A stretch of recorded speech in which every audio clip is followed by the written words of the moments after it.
Let me know when it starts, and then we'll just start with Genesis 46 too. Oh, we are? All right, Slaki y'all for the technical difficulties.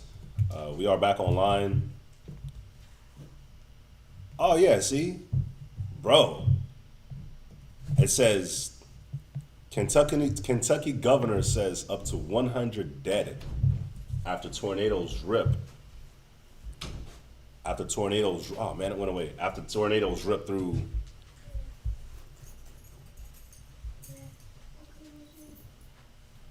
Yeah, through South Midwest. Over 100 dead, y'all. And we thought it was just 50 or 70.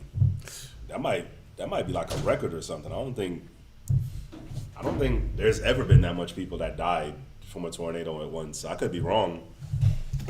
Like Moshe was saying in Arkansas, there was 5 tornadoes, only 2 people died. So imagine how crazy that must have been for 100 people to die from tornadoes. Anybody ever seen a tornado? 6 and verse 2. Go ahead. And God spake unto Israel in the visions of the night, and said, Jacob, Jacob. And he said, Here I am. And he said, I am God, the God of thy father. Fear not to go down into Egypt, for I will there make of thee a great nation. So you see that, like, even Jacob was like, this can't be real. This can't be real, you know? Go ahead. I will go down with thee into Egypt, and I will also surely bring thee up again.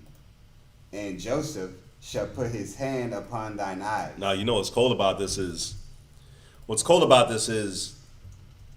when you look at it in our time, right? We're in Egypt right now, and the Most High is making us into a great nation again. God. You know how he's doing it? Well, he's doing it because look at us. Look at us slowly being built. You know what I'm saying? Look at the wisdom that we're gaining, the knowledge that we're gaining, the understanding and all that. That's what's making us great in this time. Go ahead. And Jacob rose up from Beersheba, and the sons of Israel carried Jacob their father, and their little ones, and their wives in the wagons which Pharaoh had sent to carry him. And they took their cattle and their goods which they had gotten in the land of Canaan, and came into Egypt. Jacob and all his seed with him. Go ahead. His sons and his sons' sons with him. His daughters and his sons' daughters, and all his seed brought he with him into Egypt. Go ahead. And these are the names of the children of Israel which came into Egypt. Jacob and his sons, Reuben, Jacob's firstborn, and the sons of Reuben, Hanok, and Phalu, and Hezron, and Carmi. And the sons of Simeon, Jemuel, and Jamin, and Ohad, and Jashin, and Zohar, and Shaul, the son of a Canaanitish woman. And the sons of Levi, Gershon, Kohath, and Merari. And the sons of Judah, and Onan, and Shelah, and Pharez, and Zerah. But and Onan died in the land of Canaan. And the sons of Pharez were Hezron and Hamul. And the sons of Issachar, Tula, and Phubah, and Job, and Shimron. And the sons of Zebulun, Sari, and Elon, and Jaleel. These be the sons of Leah, which she bare unto Jacob in Padan Aram, with his daughter Dinah. All the souls of his sons and his daughters were 33. And his sons of Gad, Zephion, and Haggai, Shunai, and Esbon, Eri, and Arodai, and Aralai. And the sons of Asher, Jimnah, and Ishua, and Izui. Where you at? Verse 17. Oh, 17. Ishua. Oh, Isui. Isui, and Bariah, and Sarah, their sister. And the sons of Bariah, Heber, and Malchiel. These are the sons of Zilpah, whom Laban gave to Leah his daughter, and these she bare unto Jacob, even 16 souls. The sons of Rachel's, Jacob's wife, Joseph and Benjamin. And unto Joseph in the land of Egypt were born Manasseh and Ephraim, which Asenath, the daughter of Potipharah, priest of bare unto him. And the sons of Benjamin were Bela, and Becher, and Ashbel, Guri, and Naaman, Ehi, and Rosh, Mapim, and Huppim, and Ard. These are the sons of Rachel, which were born to Jacob. All the souls were 14. And the sons of Dan, Hushim. That's it. Let's read it.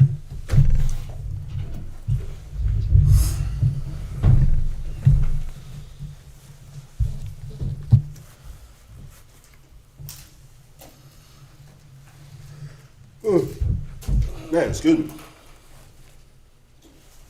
All right.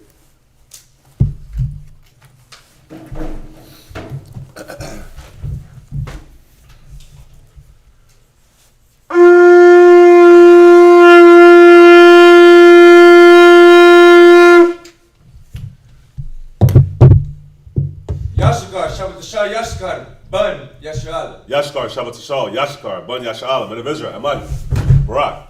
Yahweh Hashem Yahushai Barakatam. Yahweh Hashem Yahushai Barakatah.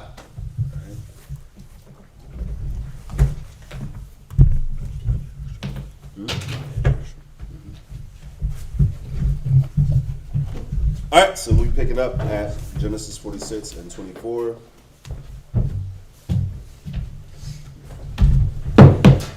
Genesis and 46 and verse 24.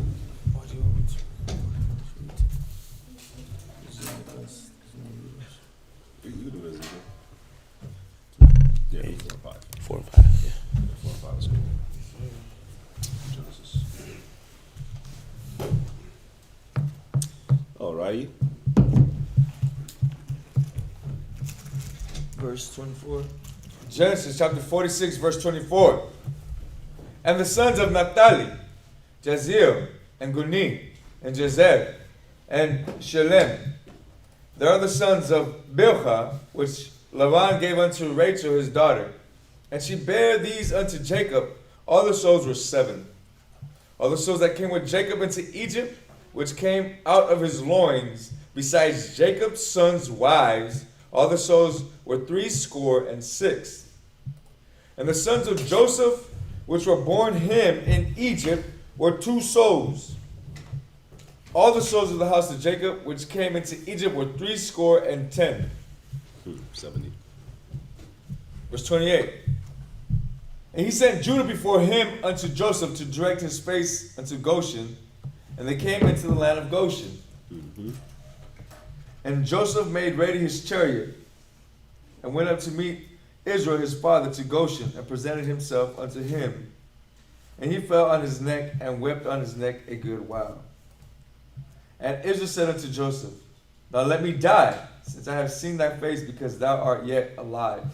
He's like, Jacob is ready to die because he saw his son, right? Yeah. Go ahead. Verse 31. And Joseph said unto his brethren and unto his father's house, I will go up and show Pharaoh, and say unto him, My brethren and my father's house which were in the land of Canaan are come unto me.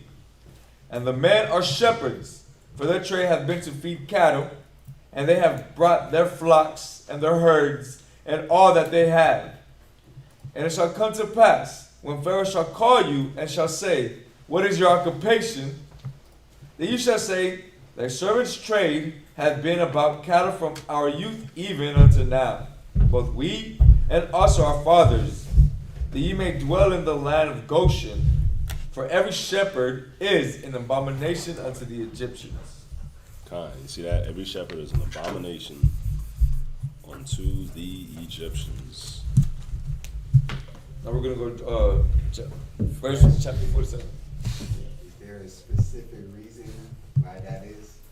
Why every shepherd is an abomination unto the Egyptians? Hold on.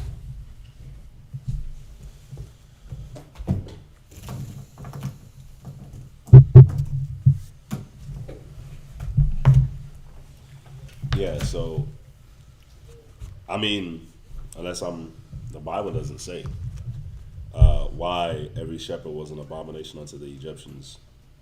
Unless I'm tripping. Unless I missed something.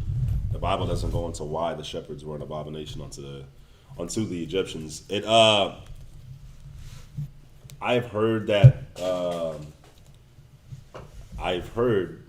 not even gonna say what I've heard because I can't prove it. Nice. So yeah, Nice.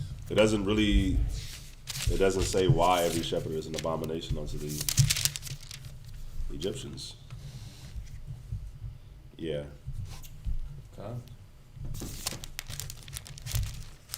They just hating. That's all it is. They hate on the Hebrews, you know? No, but yeah, they hate on the light. It's too bright. Okay.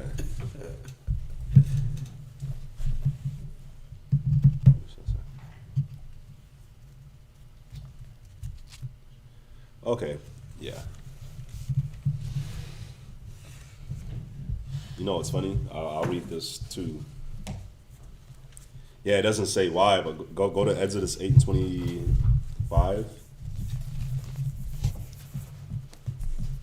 Exodus 8:25. It gives you another instance where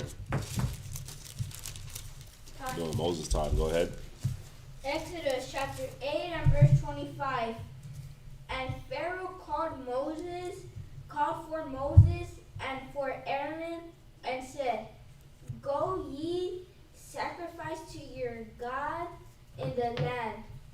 And Moses said, It is not meet so to do, for we shall sacrifice the abomination of the Egyptians to the Lord our God. And why was that? Because it was about to be lamb that was about to be sacrificed, and those were abominations unto the Egyptians. So yeah, because Pharaoh was like, Moses came to Pharaoh. He was like, the Most High said we gotta hold a sacrifice to him, right? So Pharaoh was like, yeah, y'all could do it. Just do it right here. Just do it in the land of Egypt. Moses was like, we can't do it here. It's not going to be meat, or meat meaning good. It's not going to be good for us to do it here in the land of the Egyptians, because we're sacrificing what y'all call an abomination, what the Egyptians call an abomination. Then that's what we'll be sacrificing. Go ahead. Shall we sacrifice the abomination of the Egyptians before their eyes? And will they not stone us? Yeah, because it would have been like, damn, you sacrificing lambs, stones. It's just like us. If, some damn Edomites wanted to sacrifice a damn pig by us. It'll be like, what the hell are you doing? You know what I mean? So, yeah, but it says that it just says that it was an abomination unto them. It doesn't go into why though. Not in the Bible at least. I've heard why in other books or in another book, but in the Bible it doesn't say. Yeah. Genesis 47 verse 1. The book of Genesis, chapter 47, verse 1. Great question though. Then Joseph came and told Pharaoh and said, my father and my brethren and their flocks and their herds and all that they have are come out of the land of Canaan, and behold, they are in the land of Goshen. And he took some of his brethren, even 5 men, and presented them unto Pharaoh. And Pharaoh said unto his brethren, what is your occupation? And they said unto Pharaoh, thy servants are shepherds, both we and also our fathers. Go ahead. They said moreover unto Pharaoh, for to sojourn in the land are we come. For thy servants have no pasture for their flocks, for the famine is sore in the land of Canaan. Now therefore we pray thee, let thy servants dwell in the land of Goshen. And Pharaoh spake unto Joseph, saying, thy father and thy brethren are come unto thee. The land of Egypt is before thee. In the best of the land make thy father and brethren to dwell. In the land of Goshen let them dwell. And if thou knowest any men of activity among them, then make them rulers over my cattle. Go ahead. And Joseph brought in Jacob his father, and set him before Pharaoh, and Jacob blessed Pharaoh. And Pharaoh said unto Jacob, how old art thou? And Jacob said unto Pharaoh, the days of the years of my pilgrimage are 130 years. Few and evil have the days of the years of my life been, and have not attained unto the days of the years of the life of my fathers in the days of their pilgrimage. So, real quick, Joseph was letting us know right here that 130 years is still a few. You know, and I mean Jacob, right? Jacob said that his days were evil, but when you look at it, yeah, Jacob went through some stuff. Jacob went through a lot of stuff. He had to fight. He had to fight for everything. Yeah, he went through the whole thing with Esau, and then he ended up having to work for Laban just to get ribs and kids. 20 years, and then you get your ribs and your kids, and you come back and your brother want to kill you, and then after that your sons is growing up, and after your son, your daughter gets raped, and after that your sons are coming up, and then your sons got rid of one of your son. You know, so yeah, he went through some stuff, man. He went through some stuff, but what is that showing us? That as Jacob's children, we're gonna go through some things too. You know, and a lot of us have gone through a lot of different things, but you see Jacob, at the end, he's blessed. He can finally rest. Go ahead. Verse 10, and Jacob blessed Pharaoh and went out from before Pharaoh. And Joseph placed his father and his brethren and gave them a possession in the land of Egypt, in the best of the land, in the land of Ramses, as Pharaoh had commanded. So yeah. All right, that's it for Genesis. Oh no, it's not, huh? No. Oh, my bad. I'm looking at reader 4. Go ahead. And Joseph nourished his father and his brethren and all his father's household with bread according to their families. And there was no bread in all land, for the famine was very sore, so that the land of Egypt and all the land of Canaan fainted by reason of the famine. And Joseph gathered up all the money that was found in the land of Egypt and in the land of Canaan for the corn which they bought. And Joseph brought the money into Pharaoh's house. And when the money failed in the land of Egypt and the land of Canaan, all the Egyptians came unto Joseph and said, give us bread, for why should we die in thy presence, for the money faileth? Woo! Sorry, I had to do that. Why? Why did I have to do that? Well, if you're paying attention to the world today, if y'all are paying attention to the world today, man, there is a famine in the world. And, like, bruh, there's a lot of different places where crops is failing. You know what I'm saying? There's a lot of, especially in America, we already know we're eating GMO food. We already know we're in GMO. America's been in a famine. Look in California, ain't no rain. The land is literally failing, y'all. The land is literally failing. Just like the scripture said. It says, so that the land of Egypt and all the land of Canaan fainted by reason of the famine. The land is fainting. It's failing. You see that? So so look, check this out. Quatazop said this. This is for back for your questions. It says shepherds were looked at as lower class citizens for a few reasons. One thing that shepherds weren't concerned with was grooming and cutting the hair off their body, which the Egyptians found hair on the body to be abominable. That's why they set up barbershops and shaved themselves daily. If you didn't do this in Egypt, you were looked at as basically a bum. Because you couldn't shave your hair. They didn't like hair. They didn't like hair. So the barbershops and all that that started out in Egypt. So yeah.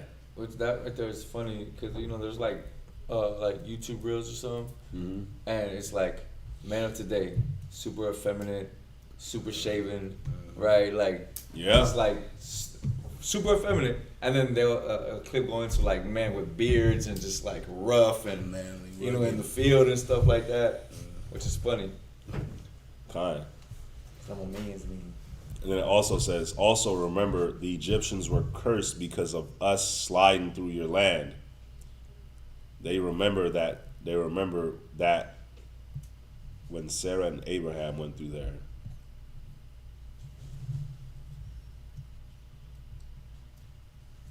Yeah. Also remember the Egyptians were cursed because of us sliding through their land. They remember that when Sarah and Abraham went through there. Yeah. So yeah, man. So back on this real quick. When I look at like the land failing, because this wasn't just like Egypt, where the famine and stuff was like that was, right? It was the whole earth that was failing, right? And when you look at right now, the earth is failing. When's the last time you heard over 100 people died in one day from a tornado? That's unfathomable. That's crazy, man. I know 100 doesn't seem like a lot of people, but a tornado usually doesn't even kill one person. Right. So they were getting screwed. And again, those are just the ones that died. Yeah. What about the ones that got hurt? What about the ones that lost a lot of this, bruh? But America is failing. The land here is failing. The land all over the earth is failing. That's why there's so many different GMO food. Things ain't growing. Yeah. You know what I'm saying? But one key element here is that it said, verse 15. Read that again. Verse 15. And when money failed in the land of Egypt. You see that? Money failed. So not only did the land fail, but the money started to fail. And when you look at America, the money is failing in America. The dollar don't mean nothing no more. Look at your gas. Look at y'all's gas, man. What y'all paying? I know we don't got a lot of people online because we had logged off. But what are y'all paying for gas? What is the gas prices in your city? Because if here in Texas we feel like gas is high, I damn sure feel like gas is high here in Texas. Yeah. I can only imagine what it's like in other places. I heard in California it's like $4.30, stuff like that. I've never paid that a day in my life for gas, and I don't want to. Nah, I'm about to start riding a bicycle. But money is failing. Money is failing big time in America. Like when Joe Biden gave out these stimulus checks and everything like that, what you think? What did y'all think was gonna happen? What did y'all think? You can't just print money out of thin air and give it to people. What ends up happening is inflation. Inflation is killing America. So you got inflation going on.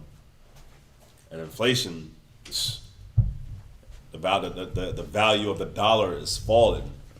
Listen, y'all, at any moment, the only reason America got rich and became the richest nation is because the Middle East decided that they were going to sell their oil barrels, or their oil, they were going to sell it in US dollars.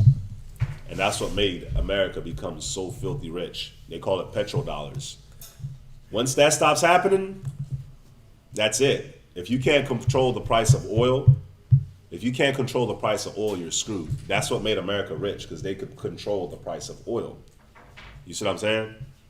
That's why they always go to war whenever a country mentions getting off of the dollar and going to gold or going to anything else, because they know that they're screwed. That's why they go to war with them. And bruh, the money's gonna fail eventually here in America. So get ready for that. There's a lot of different schools. There's a lot of different camps that actually they're stocking up food. They're stocking up water because they know that something is gonna go down eventually. You know what I'm saying? My bad. So if that ever happens, you know, I wouldn't be surprised if it happened, because we're reading that it happened before. So money failed in Egypt. Go ahead. And Verse in the 15. land of Canaan, all the Egyptians came unto Joseph and said, Give us bread, for why should we die in thy presence, for the money faileth? So you see that? So if Egypt was the only place that was popping because of Joseph, and the money in Egypt failed, then that lets you know that the money everywhere else failed too. And Egypt was the only place where money was still okay. But the money failed everywhere else, and it's failing here. It's failing here, man. So go ahead. Verse 16. Uh-huh. And Joseph said, Give your cattle, and I will give you for your cattle, if money fail. Yeah, so now you got to start giving up your possessions for your food. You know, it's cold, y'all. Y'all know in World War One? It might have been World War One and Two, but y'all know in World War One that, like, Germany, like, the people burnt money. You always heard that Pablo Escobar burned money to stay warm, right? But you know, in Germany, after that war, they were forced to pay for the war after World War One, and they were so broke. Inflation hit their country so hard that, say a loaf of bread was $1, a loaf of bread in Germany became like $50 because of the inflation, maybe even more. So like, the money became worthless. So, about to sneeze. So like, people were burning their money to stay warm. People were literally burning their money to stay warm in Germany. Why? Because the inflation was so crazy that money failed. It was cheaper to burn money than to actually spend money. I think they were saying, like, in Venezuela, like, the money fell too, because their inflation is so high. So it's something that's happened before. Can you fathom money failing here in America?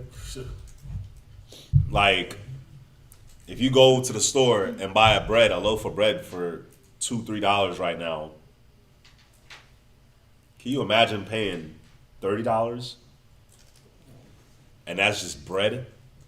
Can you imagine paying $50 for a loaf of bread? Can you imagine what a car would cost? Can you imagine what certain things would cost? That's what happens when money fails. So I ain't gonna lie to y'all. I pray that the money fails here. I pray because I just want to see one thing. I just want to see one thing. All these celebrities and all these cats that be doing the whole talking to the cash. You know what I'm saying? Your guy Blueface that has the whole Benjamin tattooed on his face like he's retarded. Yeah. I can't wait. Like Floyd Money Mayweather. All these Israelite men that like to floss and show off their money.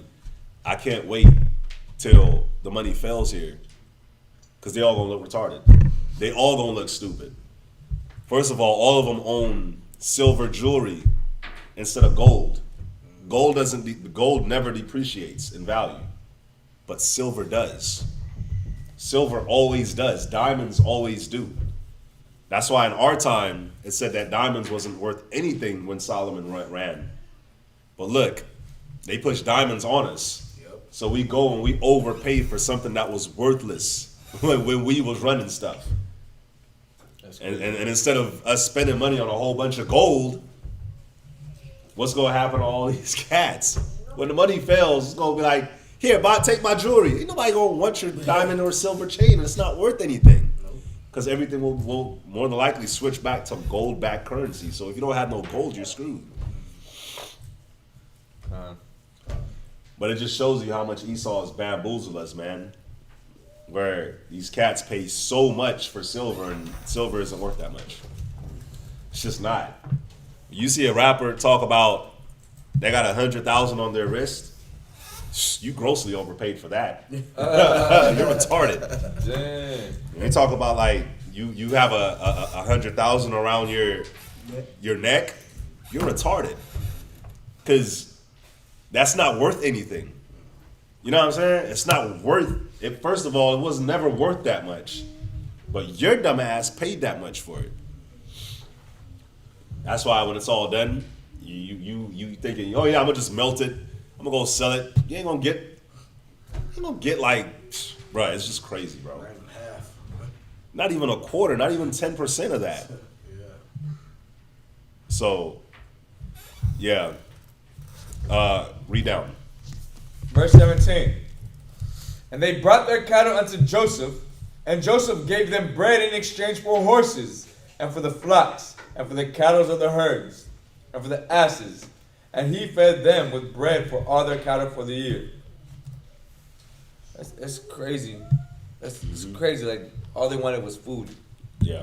And they gave up their, you would call it with the stock and everything like that, commodity, right? Yeah. They gave up all that commodities because they didn't want to die. Yeah, because you'll give up anything for food. You'll do anything when you're starving. You'll do anything. So that's why, like, another thing I'm gonna mention. In California, the governor in California had said that California, don't come to California because we can't ensure your safety, right? We can't guarantee your safety if you go there because California, he likened California to the purge right now, like year round, because of all the organized crime that's going on there, all the robberies, burglaries, all the stuff that's going on in California, right? So imagine if they're already doing that, imagine when there's a scarcity of food. Imagine when there's a scarcity of food and you have nothing to exchange for food. What are you gonna do? What are people gonna do? Kicking doors. It's gonna be wild. It's gonna be wild. For food.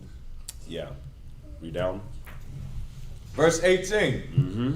When that year was ended, they came unto him the second year, and said unto him, we will not hide it from my Lord, how that our money is spent. My Lord also hath our herds of cattle. There is not aught left in the sight of my Lord, but our bodies and our lands. Go ahead. Wherefore shall we die before thine eyes, both we and our land? Buy us and our land for bread. And we and our land will be servants unto Pharaoh, and give us seed, that we may live and not die, that the land be not desolate. For Joseph brought all the land of Egypt for Pharaoh, for the Egyptians sold every man his field, because the famine prevailed over them, so the land became Pharaoh's. And as for the people, he removed them to the cities from one end of the borders of Egypt, even to the other end thereof. Only the land of the priests brought he not, for the priests had a portion assigned them of Pharaoh, and he did eat, and their portion which Pharaoh gave them, wherefore they sold not their lands. Then Joseph said unto the people, behold, I have bought you this day and your land for Pharaoh. Lo, here is seed for you, and you shall sow the land. And it shall come to pass in the increase that you shall give the fifth part unto Pharaoh, and 4 parts shall be your own, for seed of the field, and for your food, and for them of your households, and for food for your little ones. And they said, thou hast saved our lives. Let us find grace in thy sight of my Lord, and we will be Pharaoh's servants. And Joseph made it a law over the land of Egypt unto this day, that Pharaoh should have the fifth part, except the land of the priests only, which became not Pharaoh's. And Israel dwelt in the land of Egypt and in the country of Goshen, and they had possession therein, and grew and multiplied exceedingly. So even in this time, Joseph was still exercising the gathering and saving abasement and the abounding and everything like that. Yeah. Because he gave them bread for a year, and they came back like, man, we spent it all, we ate it all. Yeah. I was not wise with it, Right. but I know you know how to do that because you saved the whole world. Yeah, Let me take me, please. Let me get some bread. bro, Hey, it was Charles was a bad man, bro. Make that trade. it's smart, man. He was just very smart. You know, whenever we read this, I always mention. I remember when I was young in the truth. I mentioned what the woman had told me one time. Our woman was like, "You store up for the days of famine." And when he was talking about, when he was telling me that, he was talking about studying. It was like you study whenever you have a chance, whenever you have downtime. You sit back and you study as much as you can for the times that you don't. And I ain't gonna lie. Recently, it's been very hard to come across time to study. You know what I'm saying? Unless I'm gonna just be up all night, it's very hard to come across time to study now where I'm at. There's a famine, but guess what? I took heed to that. I took heed to what he said. So when I was younger in the truth, I did a lot of reading. I did a whole lot of reading. I took a whole lot of notes, and now I'm able to use it because I did use the store up for the famine. So for every brother and sister, like, y'all got to do that, especially if you're at a young stage. Like, you got to store up for the famine because you don't want that famine to hit you and you're not ready or you're not prepared. It's funny because I still don't think I'm ready and prepared. You know how I know I'm not ready and prepared? Because you asked the question and Quatazop answered it.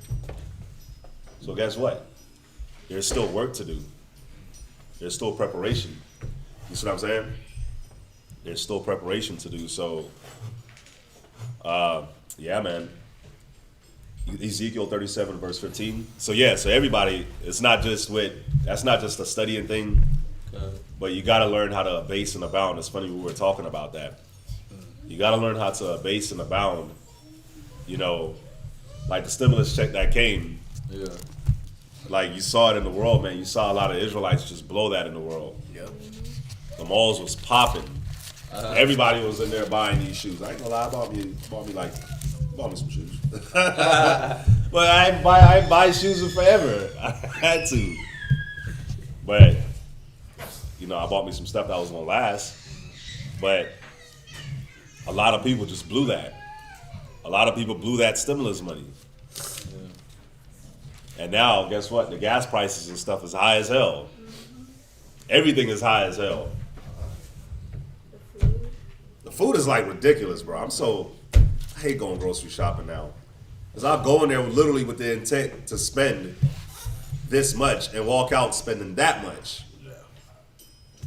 And you know, you look at the prices at the grocery, it just be like $3.99, $4.99, $6.99. That's $20 right there. Damn near $20, bro. It's ridiculous, man. Like, and who does 99, bro? Like, why just put $7 Straight. Just put $4 and $3. Like, who the hell does 99? Took the added tax on it too, so we can know. Bro, he saw so whack. Like, who does that? Bro, I went to go get him. Bro, I went to go buy 3 bananas from the corner store, bro, and the dude was like, 75 cents a banana. I was like, damn, bro, for real, 75 cents a banana? And then I was like, you know what? I'll put the 3rd banana back. I wanted to make me a shake, you know what I mean? Like, I know how to be a basin when I don't have food like that, you know what I mean? Bulking season, right? Yeah. And I had 50 cents left. I said, bro, come on, bro. Say we just put that 50 cents, bro. And he looked at me and said, nah. And he looked at me again and he said, give it to me. Give it to me. Yeah, bro. I was like, bro, like, wow. Come on now. And it was definitely a nation. It was a nation. He was like, I gotta feed this Mexican. Bro, that's whack though. It's 50 cents. Yeah. It's all good. It's all, bro. You know what you do? Stuff like that, like me, I'm gonna remember that in the kingdom. Yeah. Like, yeah, it was 50 cents. You remember that, huh? But yeah, it was just 50 cents. Might get a little pass, huh? Nah, you gonna catch 50 lashes. For every penny. What I love about being in the truth, Matthew chapter 22 verse 29 says, we do err because we don't know the scriptures of the power of God, right? Mm-hmm. And I'm just discussing famine, Yeah. and you know, the saving, and what you just said, store for the famine. Yeah. I never knew that was something wise to consider in the world. Like, I always the other day you asked me a question. You're like, how many times have you had your own spot? Like, how many spots have you had when you was in the world? I said, man, I had a plethora, bro. But, you know, humbly speaking, now it's like, okay, plethora, but where is that? Yeah. You know what I mean? What did you learn from that? What did you gain from that? Now you're being abased right now because you need to learn, you need to gain and stuff like that. Wisdom, so that when the time comes, you have that increase and you're able to show forth that increase. But again, in Barakatah Yahweh by Shem Yahshai, like, now even, I'm 32 years old, now, let's talk about it like Elijah. He's 12 years old, learning about how to store up for famine.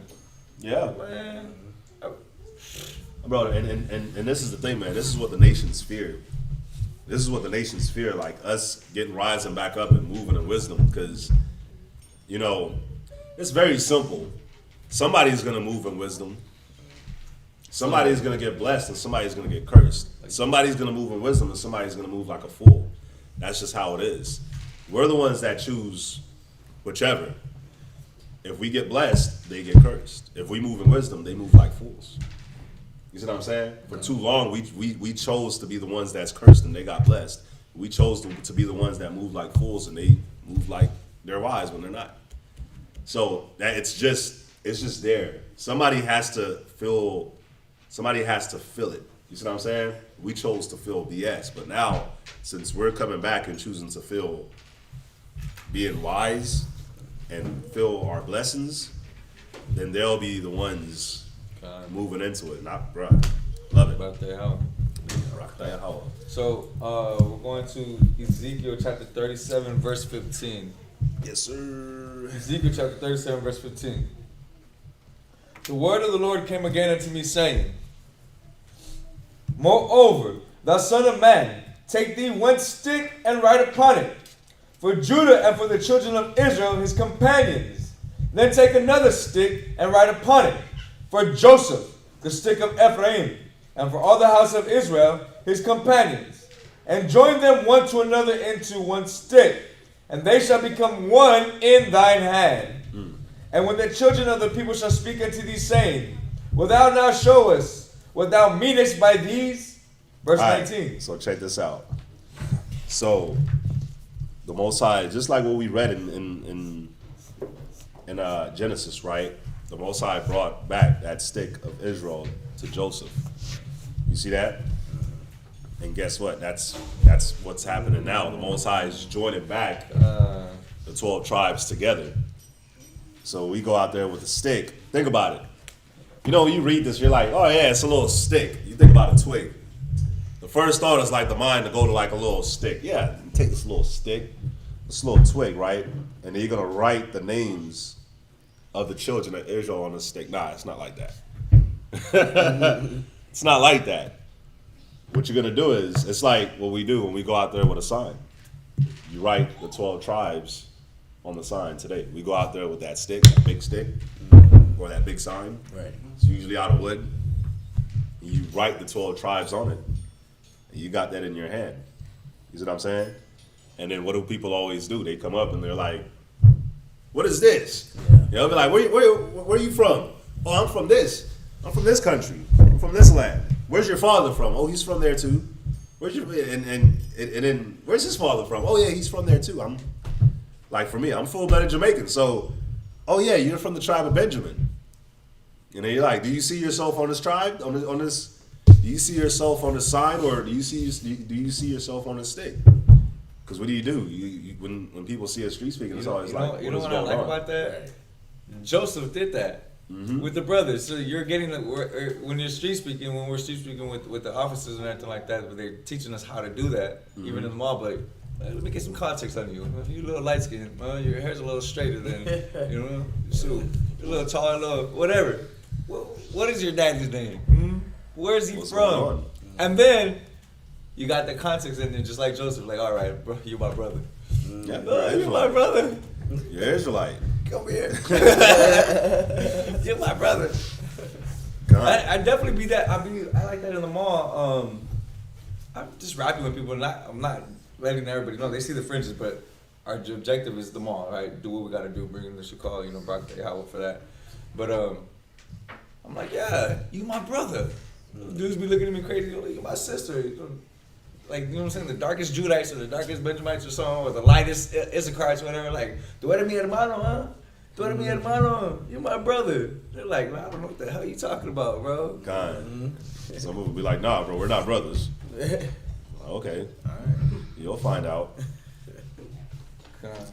All right. Verse 19.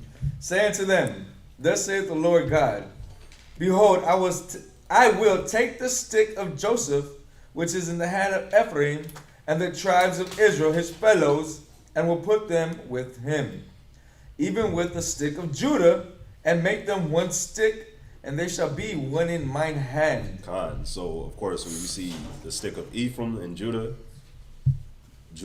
southern kingdom, Ephraim, northern kingdom. You see that?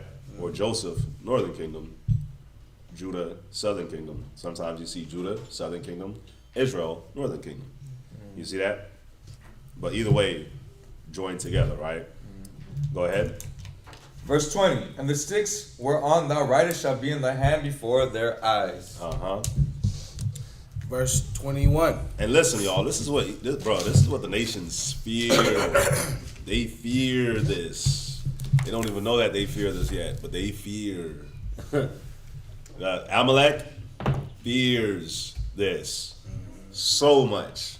What's up? So basically, we're just reading like the first instance, I guess, of putting the 12 tribes signed together. All right. And you have another one too in Nehemiah.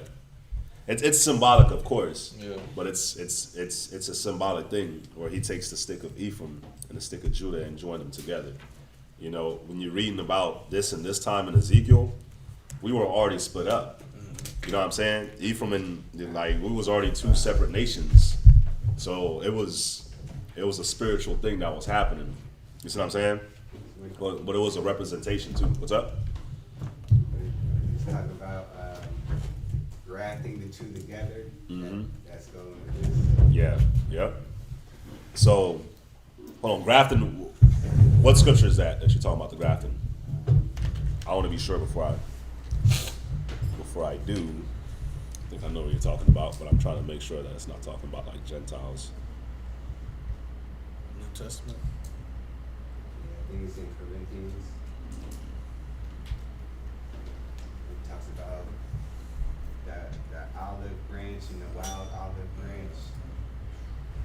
And the wild one being grafted in, Yeah. coming back into the fold. Yeah. If I'm not mistaken, man, that's speaking of the Gentiles. The olive branch. That one in particular. That were cut off.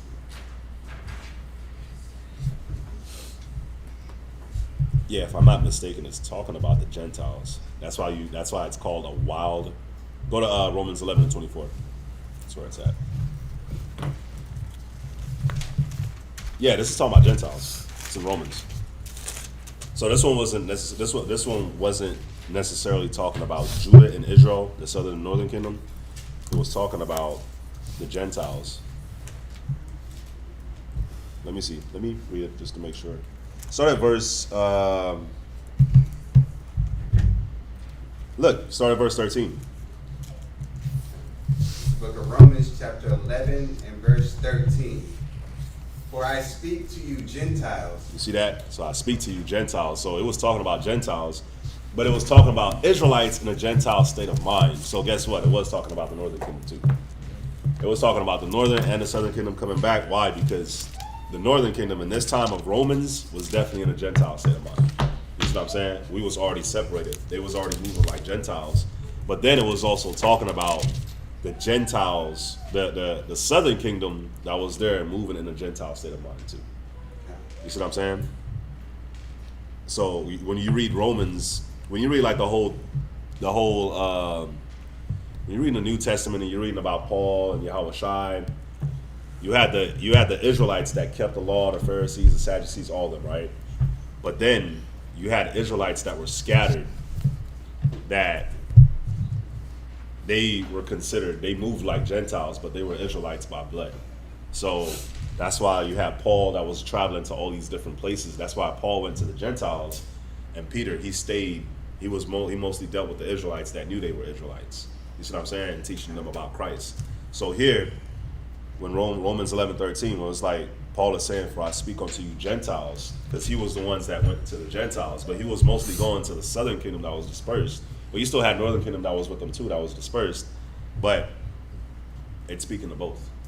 The wild olive, that was speaking of the Gentiles, or the Israelites in the Gentile state of mind. See what I'm saying?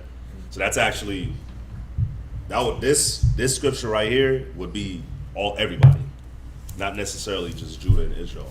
This would be everybody, because you had the southern kingdom that moved in a Gentile state of mind too. Okay. Yeah. So yeah, that's it. That's it on that. But when you go to verse 24, it'll say, for if thou wert cut off the olive tree, right? And it'll go into like the wild olive tree. It says, for if thou were cut off of the olive tree, which is wild by nature. You see what I'm saying? Yeah. So yeah, so it goes into that.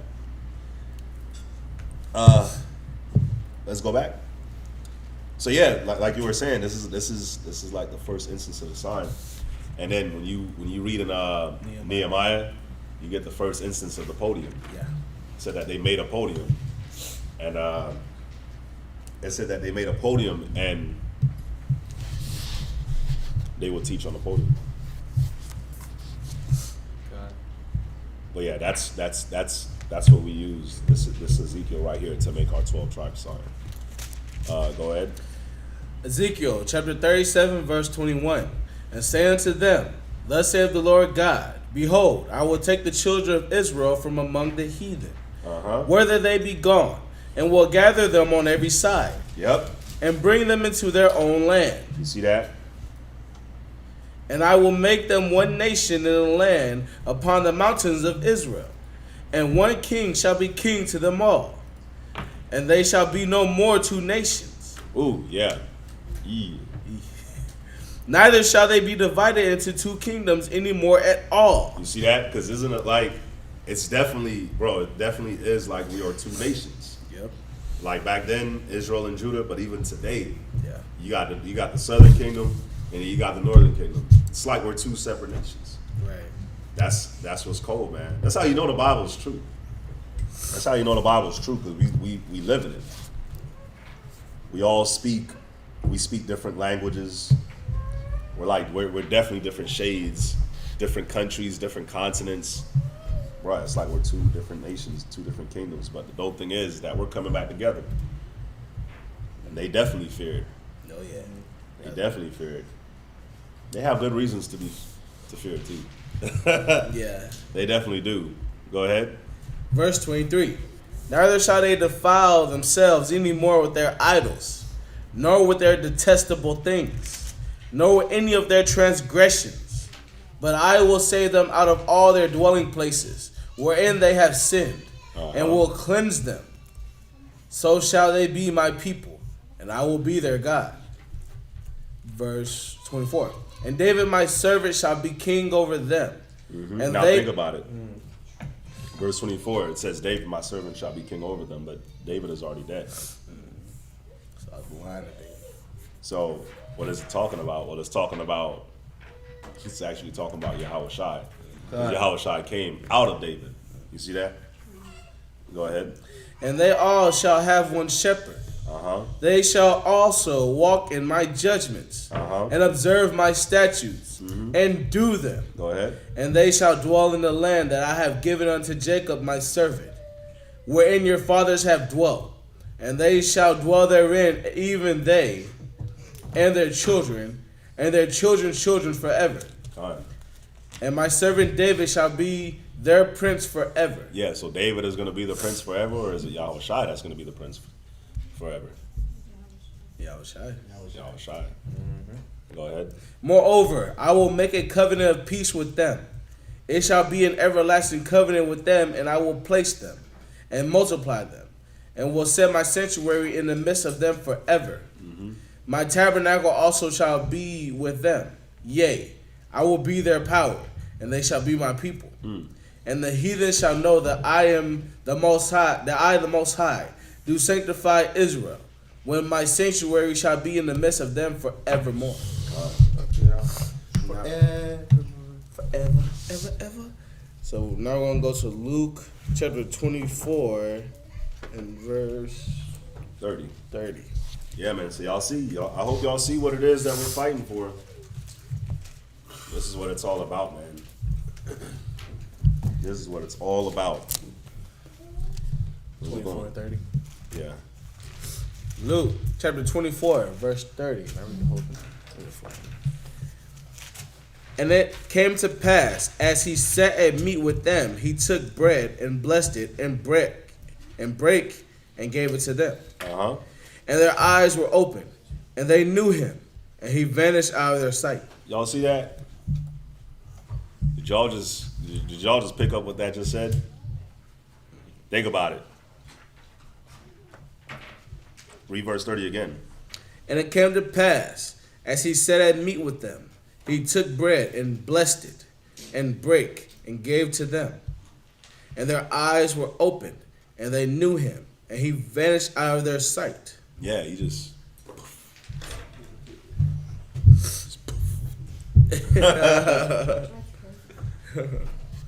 yeah. Verse 32. And they said one to another, did not our heart burn within us, while he talked with us by the way, and while he opened to us the scriptures? And they rose up the same hour, and returned to Jerusalem, and found the 11 gathered together, and them that were with them, saying, the Lord is risen indeed, and have appeared to Simon. And they told what things were done in the way, and how he was known of them in breaking of bread. Now, you know what's cold, man? You know what's cold is like you always got Esau saying, we don't know what we are just beings. And when we die, we just die and vanish and eternal. It was like we've never been. For y'all, yes. But no, that actually is not what happened to y'all either. No. When y'all die, y'all got something. Y'all got something different waiting for y'all. I can understand why they teach that when they die, they just poof and vanish like nothing happened. If I knew what the hell was gonna happen to me too, I would kind of wish that the other thing, the vanishing away and poofing away, just darkness would have happened in eternal darkness, right? Like, you know what I want y'all to think about? Like, just think about, y'all really got to sit and look like how this is your body. How you do have a spirit inside of you. That's real life legit. You know what I'm saying? Your spirit is just wrapped up in this flesh. But think about it. Just think about the fact that you can talk. Like, how is it that your voice box rattling? And we all got a voice box. Creates words. How is it that your ear can hear? Like how the hell does that happen? How do you understand that you? How does your eyes see? If you ever think about it, that's your senses. That is with your spirit that the Most High gave you. That's something that Esau can never create. Nope. When was the last time you saw Esau made an eye? He made an eye, yeah, a functioning eye. If they could make a functioning eye, you wouldn't have blind people. You wouldn't have blind Edomites. Make a functioning ear, you wouldn't have deaf people. You know what I'm saying? These things that the Most High gave us. How is it that your nose can pick up scents? How is it that you can taste food? Taste like, oh yeah, it's not enough salt. Seriously. Yep. Seriously, like these are things that I look at and I'm like, yeah, this is indeed just a body. But there's things even within the body that cannot be explained. Yes. That only or understood. Only a spirit. Like the deep inner workings of a brain. They'll never figure that out.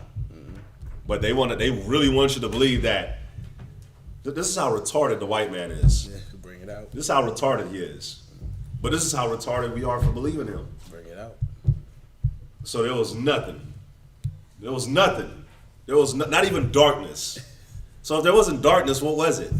So if there was no light and there was no darkness, what was it? Because Esau says it's nothing. So there wasn't no darkness, no light. Can you even fathom that? How the hell can he fathom that? So what was it? So there was no darkness, no light, no sun, no moon. There was no time? Right. So what the hell was going on? Right. What was happening? So there was nothing. Literally nothing, right? No space, no earth, no stars, no moon, no nothing. No water, nothing. You're telling me nothing. Not even a sound. And then all of a sudden an explosion. What the hell exploded? Right. All of a sudden, an explosion happened. It created all these things. Right? That happens, and then all of a sudden, now we have a sun, we have a moon, we have an earth, we have stars, we have temperature, we have darkness, we have lights, fire, fish, food, trees, plants, humans. Tornadoes. Killing over 100 people. Everything. Grass, seeds,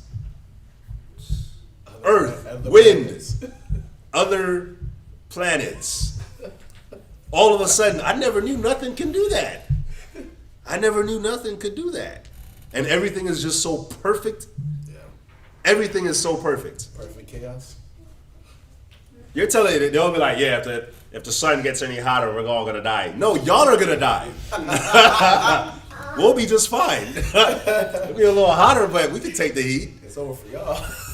Like, but nothing, so something, y'all tell us that there was nothing. But all of a sudden, an explosion happened from nothing. Like, y'all gotta think too. Like, this wasn't like just, like, where's the lighter at? Where's the lighter at? This wasn't like this was a massive explosion. Look how big the earth is. This was a massive explosion like that has never ever been recorded, ever in history. That's how big the explosion had to be to make everything that we see.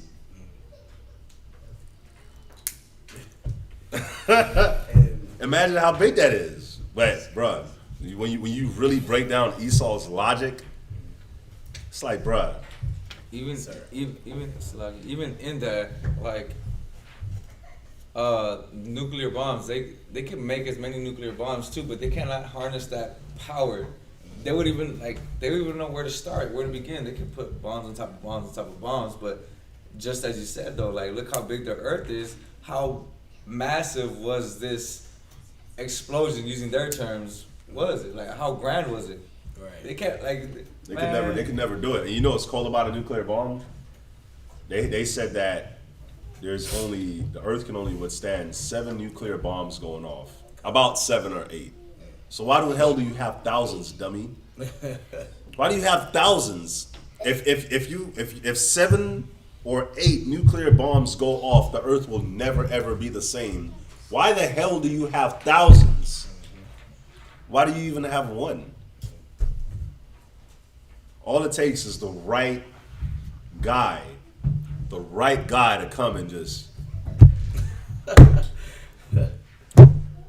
all of them, everything. Y'all understand? Like just one button, boom, and the whole world has changed forever. Just one button. Let me press that. Well, they show you in movies, they got to turn keys and put in codes and all that, right? But after all that, it's just. And if I'm not mistaken, the president walks around with like a thing. You remember that army dude when the truck was stranded? Oh yeah, he was telling us. He's like, yeah, it's like the football. Or, he had some code for it. He was telling us. Yeah. He was like, yeah, the president, he has it on him at all times, and it's not as like intricate as you think. Like where he's like 2, and the guy has a thing over there and over there. No, it's just like he can. Anytime. You ever had your keys in your pocket and you accidentally hit the alarm? Of course, this switch is covered where you can't do that. But Or even like butt dialing. bruh, that'll Dial be the noose. the most I ain't gonna let it go down like that. That would be the ultimate irony for Like Esau, a bro. butt dial send Esau out. And even this on the point you was making about the Big Bang Theory and stuff like that. Even their timelines is crazy. They're talking about this thing took 1 million years to get to this point, another 1 billion years to get to this point. It's like the technological advances that we made in the last 100 years. You telling me we've been here for millions of years and we're just now getting this far? Yeah, we screwed up. It's stupid even by that logic. It doesn't make sense, you know? You know, one thing that I do want like people to think too is like Esau's not that smart, y'all. So please don't think that. You know, when you look at America and you look at like the technology that's here in America, don't ever for a second think that like we're better off here. You know what I'm saying? Esau's technology has always come with a fault. Yeah, it's right. It always comes with a fault. It's never like perfect. You know, yeah, that's all I'm gonna say, bro. Like, it's crazy. So you know, yeah. Back to this. Back to this. Yeah, there is gonna be something else, man, and we know that for a fact. So don't let Esau bamboozle you. That's a heathenistic way of thinking that there is no God. Like this just happened by chance. Yeah. And that there's parallel universes and stuff. The hell you mean there's parallel universes? Huh? So you're telling me that I can hop into a whole nother universe where I'm at? And that person might be good or evil, like who knows? Yeah, due to a decision you made at this point, and then it branched off into this point, and then that branched off into this point. Even their Bruh, logic, Esau. it doesn't make sense, bro. Yeah. Let's read on. Verse 36. And as they thus spake, Yahushua himself stood in the midst of them, and saith unto them, Peace be unto you. But they were terrified and affrighted, and supposed that they have seen a spirit. And he said unto them, Why are ye troubled? And why do thoughts arise in your hearts? Behold my hands and my feet, that it is I myself. Handle me, and see, for a spirit have not flesh and bones, as ye see me have. You see that? A spirit has not flesh and bones. Verse 40. And when he had thus spoken, he showed them his hands and his feet. And while they yet believed not for joy, and wondered, he said unto them, Have ye here any meat? And they gave him a piece of broiled fish and of an honeycomb. And he took it and did eat before them. So you know why that's good? There's reasons why the Bible writes certain things. You could be sitting here and reading this like, why the hell did they write that he came and he ate fish and what is it? Fish and what? Honeycomb. Fish and honeycomb. Why did they write that? You're telling me you couldn't write something else like this is him. He came back from the dead. You couldn't have wrote something else that was done. Why write that he just ate some fish and honeycomb? Well, they wrote that because he was saying that a spirit has not flesh and bones, right? And then they wrote that he ate that, and he went and ate like he wasn't hungry, but that happened so that you and us so that we can all see that this was not. He didn't come back like as an angel, because angels don't eat. No. You see what I'm saying? Spirits don't eat. So he's shown us that to show like, yeah, this is literally, he rose from the dead, just like he said. Yeah. And now he has, he had the power before, but now he really has the power too. You see what I'm saying? So, You know in that movie, the old school movie Casper, when the ghosts would eat, they would eat it and it would just fall down. They would eat it, just food just fall to the floor. None of that happened. God. So yeah, this was him in the flesh. The holes in his flesh, he was resurrected. You see what I'm saying? He was resurrected. Go ahead. That's on you, sir. Oh, it's my turn. All right, verse 44. And he said unto them, These are the words which I spake unto you while I was yet with you, that all things must be fulfilled which were written in the law of Moses, and in the prophets, and in the Psalms concerning me. Right? Then opened he their understanding, that they might understand the scriptures. And said unto them, and you know how this verse 45 is called? It says, Then opened he their understanding, that they might understand the scriptures. Again, you can sit here and you can read this Bible all your life. You can read till your eyes bleed. You know what I'm saying? You can read till you're starving and you're about to die. You will not get the understanding unless the understanding is given to you from the Most High through Yahweh Shai. You see what I'm saying? It's his understanding to give. That's why you literally have Bible scholars that don't know what you know. That don't understand what you understand. That's why you have pastors and priests that's been in their office and they were raised in the church.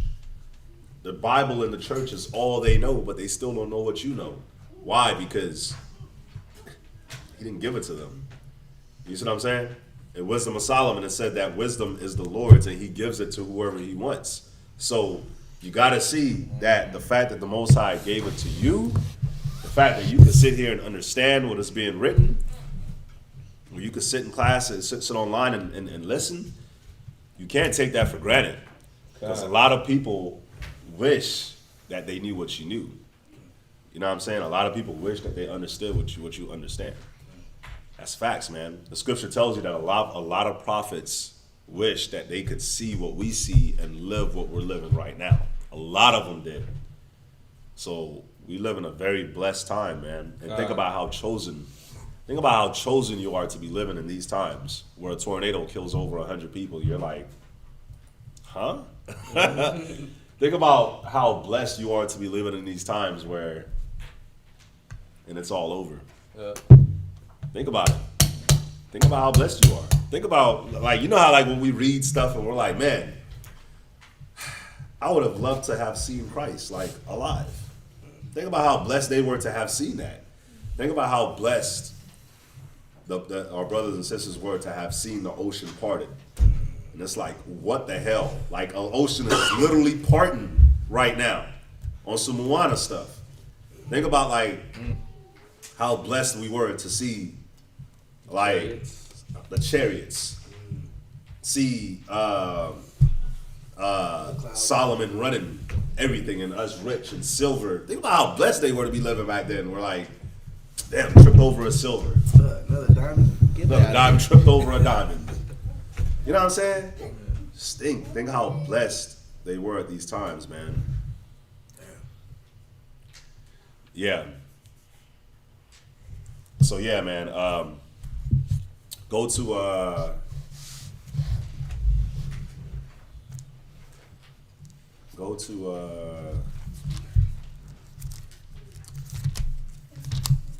oh, it's my turn. It's my turn.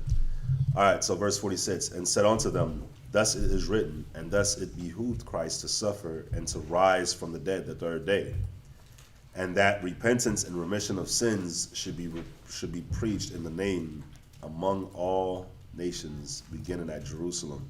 And ye are witnesses of these things. All right, let's go to Esther chapter 4, verse 1.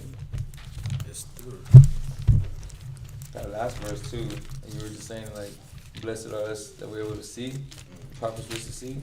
Yeah. And that last verse, you are witnesses of these things. For us to even not take that for granted. Yeah. And we're actually seeing what we're seeing now, living what we're living now, coming together, seeing the brothers hold the signs of 12 Tribe Church, and being able to watch it live class online, and even just wearing these garments is okay, we fly with it. seeing the children here. We're witnesses of these things from what we witnessed before the truth.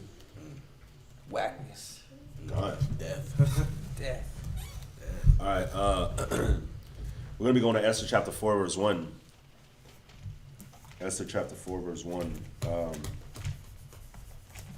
Yeah. Yeah, man. The scripture does say it, man. Blessed are your eyes for they see, and blessed are your ears for they hear. So, yeah. All right, so Esther chapter 4, verse 1.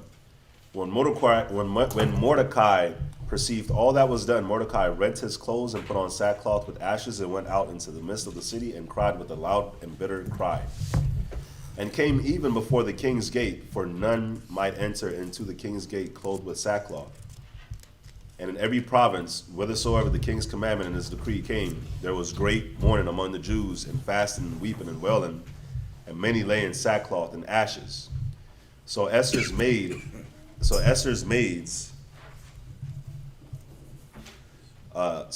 4. So Esther's maids and her chamberlains came and told it her. Then was the queen exceedingly grieved, and she sent raiment to clothe Mordecai and to take away his sackcloth from him, but he refused it. But he received it not. Then called Esther for Hattak, one of the king's chamberlains, whom he had appointed to attend unto her, and gave him a commandment to Mordecai to know what it was and why it was. So Hattak went forth to Mordecai onto the street of the city which was before the king's gate, and Mordecai told him of all that had happened unto him, and of the sum of the money that Haman had promised to pay the king's treasuries for the Jews to destroy them. Also he gave him the copy of the writing of the decree that was given at Shushan to destroy them, to show it unto Esther, and to declare it unto her, and to charge her that she should go in unto the king to make supplication unto him, and to make request before him for her people. And Hattak came and told Esther the words of Mordecai. Again Esther spake unto Hattak, and gave him commandment unto Mordecai. All the king's servants and the people of the king's provinces do know that whatsoever, whether man or woman, shall come unto the king into the inner court, who is not called, there is one law of his to put him to death, except such to whom the king shall hold out the golden scepter, that he may live. But I have not been called to come in unto the king these 30 days. And they told to Mordecai Esther's words. Then Mordecai commanded to answer Esther, think not with thyself that thou shalt escape in the king's house more than all the Jews. Now, I love the scripture right here. Yeah. I love this right here, this verse 13. And this is the reason why, the decree was sent out that we were going to die, right? That the king was going to have all Israel executed. Wipe out all Israelites, right? So when you look at like these Israelites, that's like waking up. You had Nick Cannon, you got Kendrick Lamar, you got a couple celebrities that now claim being Israelites, right? DC Young Fly, even Kanye West. Kanye West was like, we're from the 12 tribes of Judah. Even Kanye West knows that we're Israelites. Floyd Mayweather knows we're Israelites. Carmelo Anthony knows we're Israelites. Carmelo Anthony was like literally like, yeah, I know about the 12 tribes of Israel. I'm from the tribe of Judah. He was like, I'm from the tribe of Ephraim. And you look at Carmelo Anthony, he never rocked the full beard, but he's been rocking a full beard since. You know what I'm saying? And you got a lot of different celebrities, people that got money, people that has a certain place, right, that know they're Israelites. Deshaun Jackson, football player. And he rocks his full beard, never shaved it. Verse 13 says, Then Mordecai commanded to answer Esther, think not with thyself that thou shalt escape in the king's house more than all the Jews. All these celebrities, all these people that got money and that got a status in this world, they cannot think that they're going to escape with their life. You know what I'm saying? They're trying to kill us. Yeah, you might have some money, you might have a status in the world, but you can't think that you're gonna escape what it is to come. You might escape the king trying to kill you then and there, but you ain't gonna escape the hands of the Most High. You see that? Verse 14. It says, "For if thou altogether holdest thy peace at this time, then shall their enlargement and deliverance arise to the Jews from another place. But thou and thy father's house shall be destroyed. And who knoweth whether thou art come to the kingdom for such a time as this?" And this is what all these celebrities got to see. These people that got a status, these people that got a voice in the earth, they got to see that they were brought to that status for a specific reason. Their status that they were brought there for was to show, was to speak, man, and help the deliverance of our people. That's why they were brought there. They weren't brought there for no other reasons. They were brought there to help our people be delivered because they have a voice. They have a platform. You see what I'm saying? But if they don't do it, it's showing you right here. Guess what? Because a lot of them, they don't do it. Why? Because they don't want to lose their riches and lose their status, right? Lose their families. But the scripture is showing you right here that the deliverance will come from somebody else. So all these celebrities that know, that ain't speaking up, that ain't saying nothing, it's all good. The Most High will bring deliverance from somebody else. But don't for a second think that thy father's house, that thou and thy father's house shall not be destroyed. It will get destroyed. You see what I'm saying? And it says, "And who knoweth whether thou art come to the kingdom for such a time as this?" This is why they were come to the kingdom. Then Esther bade them return Mordecai this answer, verse 16. "Go gather together all the Jews that are present in Shushan, and fast ye for me, and neither eat nor drink 3 days, nor night or day. I also and my maidens will fast likewise, and so will I go into the king, which is not according to the law, and if I perish, I perish." So Mordecai, when she was like, "So will I go into the king, which is not according to the law, if I die, I die," is because they couldn't just present themselves to the king. She had to wait to be called. That's why earlier up when we were reading, it had said that she hasn't been called in like 30 days. So she was just sitting there waiting to be called, and that's why Mordecai was like, "Don't think that you're going to escape this. Don't think that you could just sit around and wait." You see what I'm saying? Don't say that you could just sit around and wait and let us get slaughtered. Now, you got to act now. So she was like, "Go pray for me. If I perish, I perish." So Mordecai went his way and did according to all that Esther had commanded him. So later on, we'll read how when she comes to the king and he sees her, as soon as he looks at her, she just faints and collapses because she knows that that's death. That was supposed to be death. But then he comes running down. "Oh my God, no, what's wrong? No, I'm not going to kill you, just chill." I'm not going to kill you. But that's why she said, it's not according to law. If I perish, I perish. You see what I'm saying? So yeah. So that was the reading. That was the reading. What's dope about that, what you just read too, "Who knows whether thou art come to the kingdom in such a time as this?" Mordecai had to reaffirm that in her, but Joseph knew himself, like even going back to the reading when Joseph knew, like, "Oh, I knew why I'm here." Yeah. To save all of you all. God. It's funny how it goes. Joseph was raised up to save. Esther was raised up to save. You see what I'm saying? It's dope. It amazes me how like always like the I don't want to say like the added readings seem to line up with the main readings a lot of times. Yeah. Yep. Because there's one spirit. There's one spirit, bro. One spirit and one body. One spirit and one body, bro. I put it all together. It's beautiful. Charging my phone this whole time. All right, so that's it with the reading, man. That's what the reading. Sister said, "Shalom." That is so true, because the first thing ever doctor says when a person is going blind or deaf, "I am sorry, but unfortunately there is nothing I can do." Yeah, there's nothing that they can do. Only the Most High can do something about that.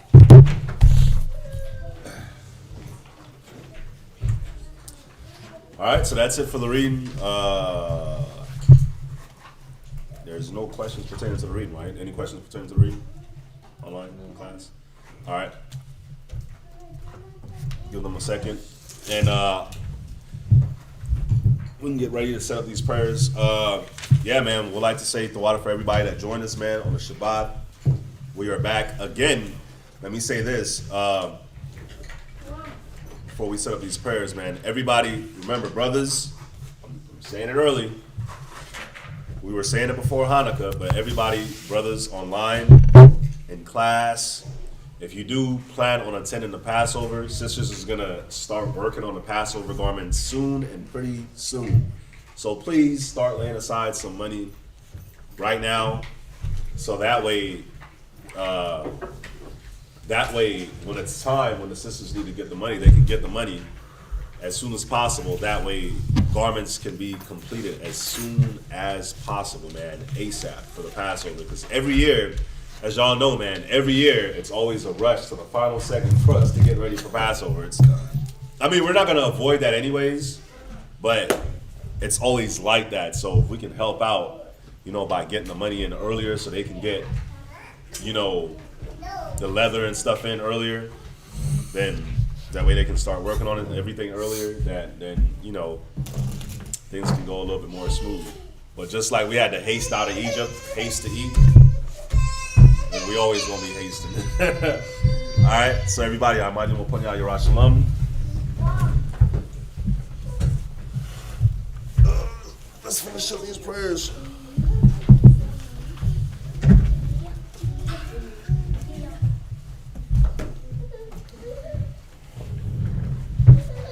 Everybody's here.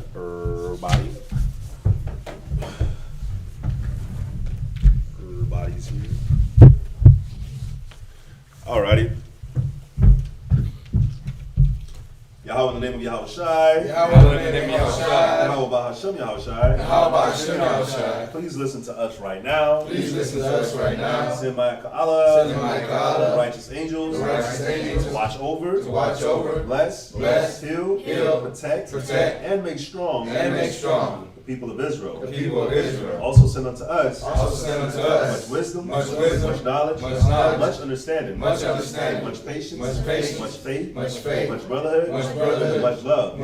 Spiritual power. And forgive all of our sins. Yahweh Shai, come quickly. For in thee is our hope. Always. And forever. Amen. All right.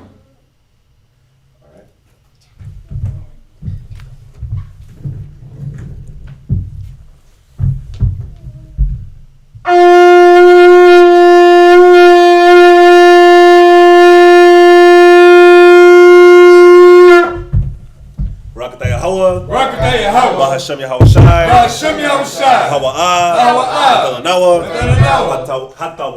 Hawa'ah. Blessed are you, Yahweh, in the name of Yahweh Shai that gives to us the law. Barakatah Yahweh. Bahashem Yahweh Shai.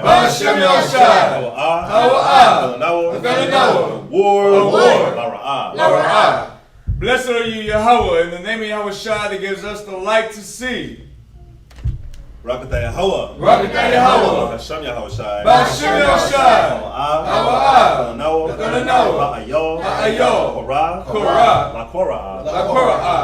Ha'ayin. Blessed are you, Yahweh, in the name of Yahweh Shai that gives us the ram's horn to call the people. Barakatah Yahweh. Bahashem Yahweh Shai. Shaman. Zayat. Lashra'ala. Blessed are you, Yahweh, in the name of Yahweh Shai that gives to us the olive oil to anoint Israel. And of course, we will anoint at the end if anyone wants to get anointed. This is Psalms chapter 92. It is a good thing. To give thanks unto Yahweh. And to sing praise unto thy name. Our Most High. Our Most High. Show forth thy loving kindness in the morning. Show forth thy loving kindness in the morning. And thy faithfulness every night. And thy faithfulness every night. Upon an instrument of 10 strings. Upon an instrument of 10 strings. And upon the psaltery. And upon the psaltery. Upon the harp with the solemn sound. Upon the harp with the solemn sound. For thou, Yahweh. For thou, Yahweh. Hast made me glad through thy work. Hast made me glad through thy work. I will triumph in the works of thy hands. I will triumph in the works of thy hands. O Yahweh. O Yahweh. How great are thy works. How great are thy works. And thy thoughts are very deep. And thy thoughts are very deep. A brutish man knoweth not. A brutish man knoweth not. Neither doth a fool understand this. Neither doth a fool understand this. When the wicked spring as the grass. When the wicked spring as the grass. When all the workers of iniquity do flourish. And when all the workers of iniquity do flourish. It is that they shall be destroyed forever. It is that they shall be destroyed forever. But thou, Yahweh. But thou, Yahweh. Are most high forevermore. Are most high forevermore. Below thy enemies. Below thy enemies. O Yahweh. O Yahweh. Below thy enemies. Below thy enemies. Shall perish. Shall perish. All the workers of iniquity. All the workers of iniquity. Shall be scattered. Shall be scattered. But my horn. But my horn. Shalt thou exalt. Shalt thou exalt. Like the horn of a unicorn. Like the horn of a unicorn. I shall be anointed with fresh oil. I shall be anointed with fresh oil. My eye also shall see. My eye also shall see. My desire and my enemies. My desire of my enemies. And mine ears shall hear. And my ears shall hear. My desire of the wicked. My desire of the wicked. That rise up against me. That rise up against me. The righteous shall flourish like the palm tree. The righteous shall flourish like the palm tree. He shall grow like the cedar in Lebanon. He shall grow like the cedar in Lebanon. Those that be planted in the house of Yahweh Shai. Those that be planted in the house of Yahweh shall flourish in the courts of Yahweh. shall flourish in the courts of Yahweh. They shall still bring forth fruit in old age. They shall still bring forth fruit in old They age. shall be fat and flourish. They shall be fat and flourish. To show that Yahweh is upright. To show that Yahweh is upright. He is my rock. He is my rock. There is no unrighteousness in him. And there is no unrighteousness in him. This is Psalms chapter 133.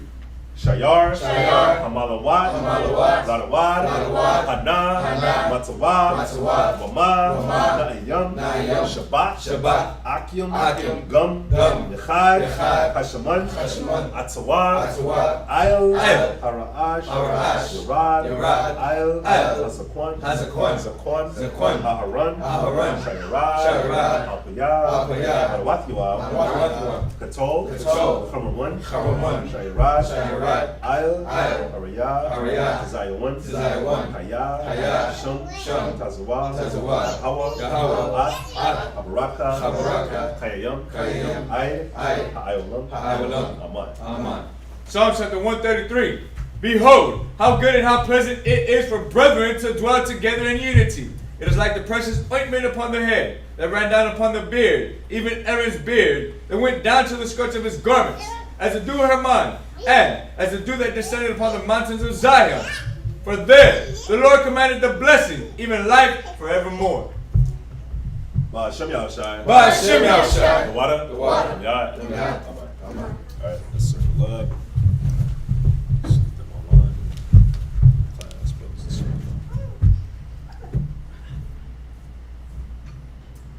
Alright. Men of Israel, Imagine. Barak. By Shem Yahushai, Baruch Kum Yisrael. Kum Yisrael. Kum Yisrael. Kum Yisrael. Kum Yisrael. Get your matai. Hands down, sisters, please rise. Let's salute the sisters. Salute not the daughters of Zion, men of Israel, Imagine. Barak.